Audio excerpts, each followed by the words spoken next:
ilo wingu la kuzimu, Baba, katika jina la Yesu, linalozuia wasiingie eneo la baraka, linalozuia wasiingie katika viwango vipya vya utukufu wako, katika viwango vya kuelewa neno, ilo wingu linalotawala kwenye maisha yao, ninalikemea kwa jina la Yesu, likapate kuachilia maisha yako sahihi, likapate kuachilia ufahamu wako sahihi, ufahamu ambao unamilikiwa na wingu la kipepo, ilo wingu ambalo linakuzuia usitoke dimension moja na kwenda dimension nyingine.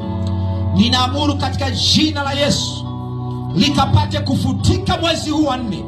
Kila utaji uliowekwa katika fahamu zao, huo utaji ninauamuru ukapate kudondoka chini. Utaji ambao umefunika akili zao na fahamu zao, ukapate kudondoka chini. Huo utaji uliofunika maono yao, ukapate kuanguka chini. Huo utaji uliofunika ndoto zao, ukapate kuanguka chini kwa jina la Yesu. Bwana Yesu, asante kwa ajili ya neema yako ambayo umeiachilia usiku wa leo. Asante kwa nguvu zako za ajabu ambazo Bwana umetubariki nazo. Tunashukuru kwa neema ambayo umeiachilia Bwana. Mwezi huu wa 4 ukawe ni mwezi wa baraka kwao. Neema ya baraka ikapate kumiminika kwenye maisha yao katika jina la Yesu.